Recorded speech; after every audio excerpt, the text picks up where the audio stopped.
Chapter 12. Wei Ping sat on the kang, rocking back and forth in the pain that seemed to keep increasing. She droned a tuneless hum. Xing Xing wanted to hug her but feared hurting her more, so she gave her half-sister's hand a light squeeze to say goodbye, and the unnatural heat of Wei Ping's skin scared her. She walked to the small opening in the 4 bamboo walls that now surrounded the kang. That opening led to a little corridor of bamboo on both sides that made sharp turns before opening into the main cavern room.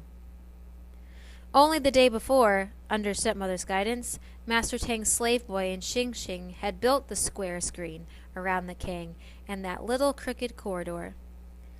Demons cannot turn corners. Any demon who entered the corridor would be stopped short at that sharp turn.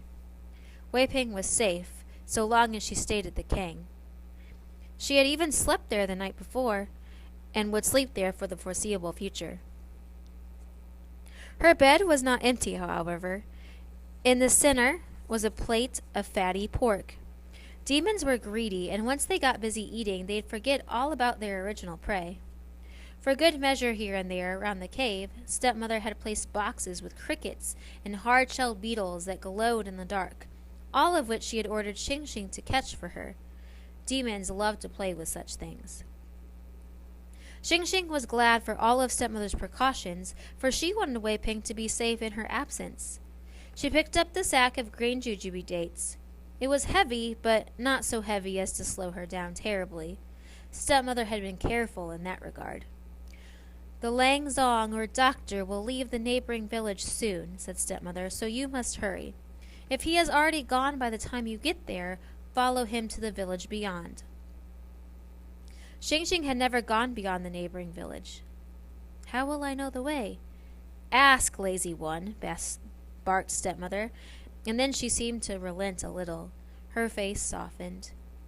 "No one will try to stop you when all they see you have is a sack of unripe dates. And you are of such a small frame that, within your own loose dress, no one will guess you are anything but a child. You will pass. Your ancestors will protect you. Do you understand what you are to do?" Xing Xing nodded. Stepmother had repeated the directions too many times. Xing Xing could never forget them. "You must succeed," said stepmother. "You must, and in the meantime, I will allow no demons to come near my daughter. I will fight with my very life." Xing Xing stepped out into the haze that precedes the morning of what will be a hot, hot day. She walked down the hill, feeling stepmother's eyes on her back.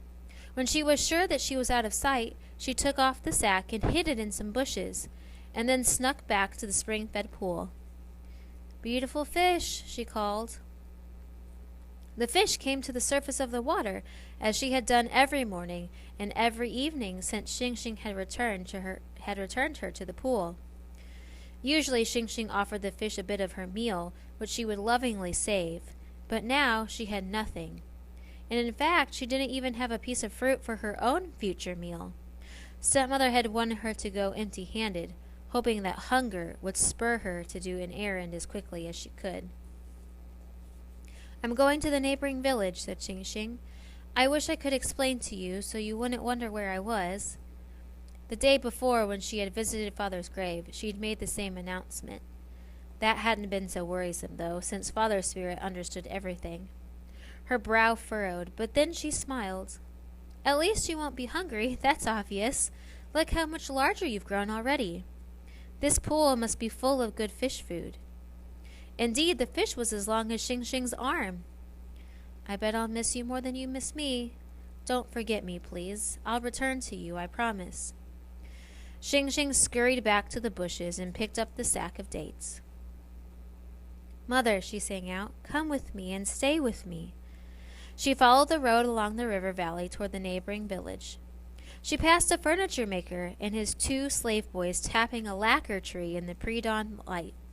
The furniture maker moved swiftly, applying dozens of layers of lacquer to a wooden screen before the air could harden the sap beyond usefulness. His engraving knife flickered here and there in the first rays of the sun. There used to be a lacquer screen like that in the cave. They stood it behind the oven, since lacquer is resistant to cooking heat and steam. Father had said it would outlive all of them. Xing Xing did not know who owned it now. The early summer sun flooded the land in an instant. Already it baked to the back of Xing Xing's shoulders. Sorry, guys. She thought briefly of the coolness of the cave, but she had to hurry to the village. Hurry for Wei Ping's sake. When she was younger, she used to go to this village a couple of times a month with her father. Other girls stayed with their mothers, but father liked to take Xing Xing and Wei Ping out to see a bit of the world. After he died, there was no one to take her anywhere. These days, the only time she even visited their own village was on an errand for stepmother, so a flush of excitement went up as her arms and chest as she finally came to the first store. Outside, some men had set up a low fence of sticks. They surrounded it and shouted at whatever was in the center. Xing Xing wiggled through the crowd and peeked. 2 huge cockroaches attacked each other. Near the fence were small cages, some with more roaches, others with crickets and grasshoppers. She understood immediately. These men were betting on the fight, and once they were through with the roaches, they would bet on cricket fights and grasshopper races. Father had bet sometimes too. Xing Xing always hated it when father bet, because if he lost too much money, stepmother would go into a screaming fit.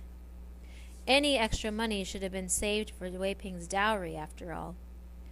Xing Xing watched as a smaller roach bit the head off the other. A cry of triumph went up from some of the men. Xing Xing backed away.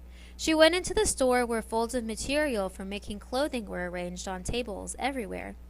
But this store also sold signs with sayings on them to hang in homes and places of business. She read, "Dragons in Phoenix manifest good fortune.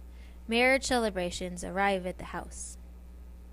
Wouldn't Wei Ping love a sign like that?